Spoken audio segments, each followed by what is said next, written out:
Hai semuanya, di video kali ini akan membahas tentang pertumbuhan kacang hijau dari hari pertama sampai hari ke-6 dan mengamatinya dari sisi biologi, fisika, dan kimia. Selamat menyaksikan. Hal pertama yang harus kita lakukan adalah pastikan untuk memilih kacang hijau yang berkualitas bagus. Caranya sangat mudah, yaitu dengan membuang kacang hijau yang terlihat keriput atau berlubang. Nah, setelah itu, masukkan kacang hijau ke dalam air dan lihat apakah dia tenggelam atau tidak. Nah, jika tenggelam seperti yang ada di video, artinya kacang hijau berkualitas bagus dan baik untuk ditanam. Selanjutnya, siapkan tempat dan kapas untuk media penanaman kacang hijau. Kita basahi dulu ya kapasnya, jangan terlalu sedikit ataupun terlalu banyak air, agar kacang hijau bisa tumbuh dengan baik. Nah, setelah potnya diberi nama, pot 1 dan pot 2, masukkan 5 kacang hijau ke dalam pot 1 dan juga 5 kacang hijau ke dalam pot 2. Kita taruh deh pot 1-nya di tempat yang kira-kira terkena cahaya matahari dan pot 2 di tempat yang gelap dan tidak terkena cahaya matahari. Dadah!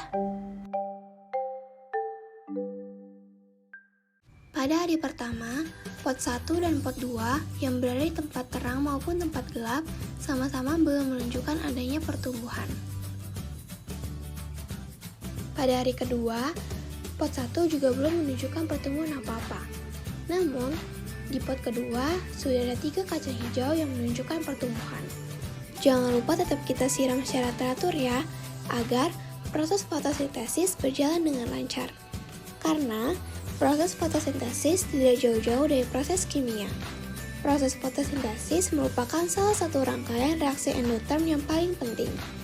Salah satu ciri dari reaksi endotherm adalah membutuhkan energi lain selama reaksi disertai dengan penyerapan kalor. Dan terbukti, dalam fotosintesis, tanaman membuat glukosa atau gula sederhana C6H12O6 dari karbon dioksida atau CO2 dan air H2O dibantu dengan kalor dari cahaya matahari. Mereka juga melepaskan oksigen atau O2 selama proses. Nah, kira-kira kalian tahu nggak sih kenapa ya kita lebih sering menanam tanaman di tempat yang terkena cahaya matahari daripada di tempat yang gelap dari cahaya matahari? Padahal, jika kita lihat, tanaman di tempat gelap jauh lebih cepat tumbuh daripada yang di tempat terang. Nah, ternyata tanaman lebih banyak menyerap sinar panjang gelombang antara 440 sampai 470 nanometer dan sinar panjang gelombang antara 640 sampai 660 nanometer. Nah, cahaya tersebut merupakan spektrum cahaya berwarna biru dan merah. Jika dilihat dari gambar spektrum di sini, hanya spektrum warna dari cahaya matahari di siang harilah yang memenuhi warna biru dan warna merah. Makanya, spektrum warna dari cahaya matahari di siang harilah yang paling efektif bagi klorofil untuk melakukan proses fotosintesis. Pada hari ke-6, di tempat yang terang atau pot pertama, bisa kita lihat walau batangnya tidak tinggi namun berwarna hijau. Sedangkan di tempat yang gelap atau pot kedua, walaupun batangnya tinggi, tapi berwarna putih dan juga tidak kokoh. Bisa kita lihat pula pada tanaman kacang hijau kotiledonnya naik ke atas permukaan tanah atau yang biasa kita sebut sebagai perkecambahan epigea. Berikut merupakan tabel pertumbuhan kacang hijau dari hari ke hari. Dilihat dari tabel, pertumbuhan kacang hijau di tempat gelap lebih cepat daripada pertumbuhan di tempat terang. Hal ini dikarenakan adanya hormon auksin pada tumbuhan.